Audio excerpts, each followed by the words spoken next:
Hello everyone, online class 9th, subject SST, India and the contemporary world. First, Bharat और समकालीन विश्व. First, text book in history for class 9th. कक्षा 9th की इतिहास हम पढ़ने जा रहे हैं. Section first, events and processes, घटनाएं और प्रक्रियाएं. In section first you will read about the French revolutions, the Russian revolutions and the rise of Nazisms. In different ways, all these events were important in the making of the modern world. अब इस खंड में आप फ्रांसीसी क्रांति, रूसी क्रांति और नाज़ीवाद के उदय के इतिहास के बारे में पढ़ेंगे. आधुनिक विश्व की रचना में इन तीन घटनाओं का महत्वपूर्ण योगदान रहा. Chapter first is on the French Revolutions. Today, we often take the ideas of liberty, freedom, and equality for granted, but we need to remind ourselves that these ideas also have a history. While looking at the French Revolutions, you will read a small part of the history. The French Revolutions led to the end of monarchy in France. A society based on privileges gave way to a new system of governance. The declarations of the right of man during the revolution announced the coming of a new time. The idea that all individuals had right and could claim equality became part of a new language of politics. These notions of equality and freedom emerged as the central ideas of a new age, but in different countries they were reinterpreted and rethought in many different ways. The anti-colonial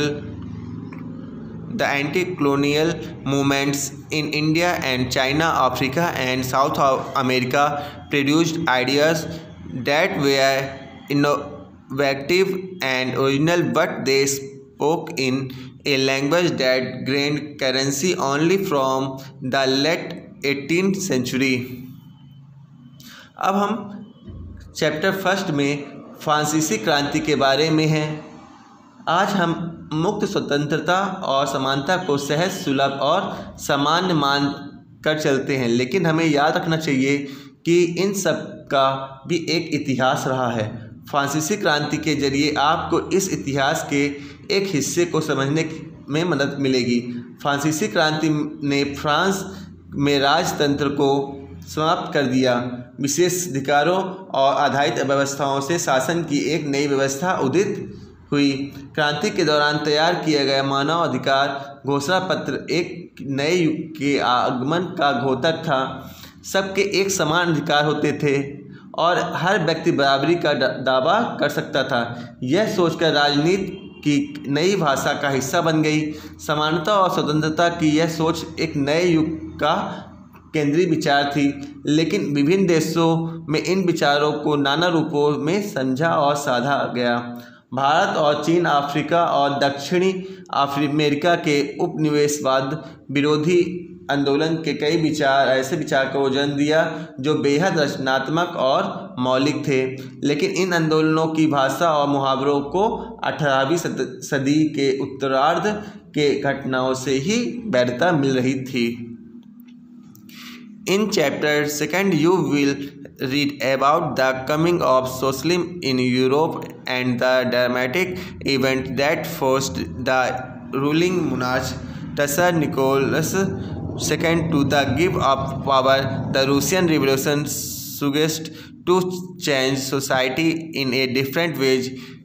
It raises the question of income equality and the well-being of workers, and present the chapter will tell you about the changes that were intended by the new Soviet government, the problems it faced, and the measures it undertook while Soviet Russia pushed ahead with industrializations and mechanizations of agriculture. It denied the rights of citizens that were essential to the working of a democratic society. The ideas of socialism, however, become part of the anti-colonial movements in different countries. Today, the Soviet Union has broken up. The socialism is in crisis, but throughout the 20th century, it has been a powerful force in the shaping of the contemporary world. Chapter 2 में आप Europe में समाजवाद के आगमन और उस नाटकीय घटनाक्रम के बारे में पढ़ेंगे जिसके चलते रूस के शासक जार निकोलस II को सत्ता छोड़नी पड़ी। रूस क्रांति ने समाज परिवर्तन का एक नया तरीका गढ़ने का प्रयास किया। इस क्रांति ने आर्थिक समानता और मजदूर किसानों की बेहतरी का सवाल उठाया। इस अध्याय में आप नई सोवियत सरकार द्वारा शुरू किए गए बदलावों, उसके सामने आई समस्याओं और उनसे निपटने के लिए सरकार द्वारा उठाए गए कदमों के बारे में जानेंगे। सोवियत रूस की सरकार ने खेती के औद्योगिकीकरण और मशीनरीकरण का कार्यक्रम तो दृढ़ता के साथ आगे बढ़ाया, लेकिन उसने नागरिकों के कई ऐसे अधिकारों का हनन भी किया जो किसी भी लोकतांत्रिक समाज के संचालन के लिए अनिवार्य होते हैं। फिर भी समाजवाद का नारा विभिन्न देशों के उपनिवेशवाद विरोधी आंदोलन का हिस्सा बना। आज सोवियत संघ बिखर चुका है और समाजवाद संकट में है, लेकिन 20वीं सदी के पैमाने पर समकालीन विश्व का रूपांतर तय करने में यह सबसे शक्तिशाली ताकत था। Chapter 3 will take you to Germany. It will discuss the rise of Hitler and the politics of Nazism. You will read about the children and women in Nazi Germany, about schools and concentration camps. You will see now Nazism denied various minorities a right to life, how it draw open a long tradition of anti-Jewish feeling to persecute the Jews, and how it waged a relentless battle against democracy and socialism.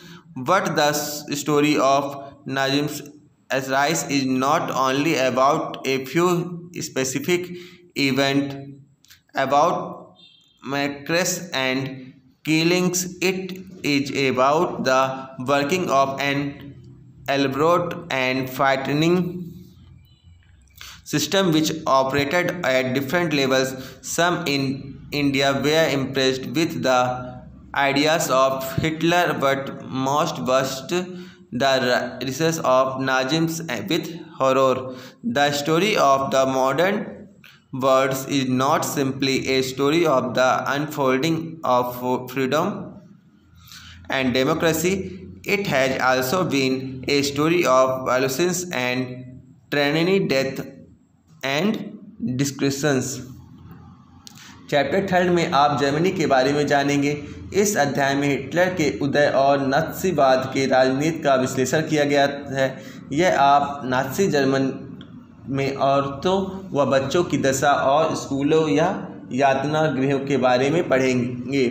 इस अध्याय में आपको पता चलेगा कि नात्सीवाद ने किस तरह विभिन्न अल्पसंख्यक समूहों को जीने के अधिकार से वंचित कर दिया था, किस तरह उन्होंने यहूदियों को सफाया करने के लिए यहूदी विरोधी भावनाओं को भड़काया और लोकतंत्र व समाजवाद के खिलाफ एक मारक युद्ध छेड़ दिया। नस्लीवाद के उदय की कहानी सिर्फ कुछ खास घटनाओं, सत्ता के पैतृक चाय हत्याकांडों और मौत की कहानी भर नहीं है। यह विभिन्न स्तरों पर चलने वाली एक विस्तृत और दिल दहला देने वाली व्यवस्था की कहानी है। भारत में भी कुछ लोग हिटलर के विचारों से काफ़ी प्रभावित हुए, लेकिन ज़्यादातर लोग को नाज़ीवाद के उदय पर खौफ ही महसूस हुआ। आधुनिक विश्व के इतिहास सिर्फ स्वतंत्रता और लोकतंत्र के फलने फूलने की कहानी पर भर नहीं है। यह हिंसा और निरंकुशता, मृत्यु और महान विनाश की भी कहानी है। Thank you.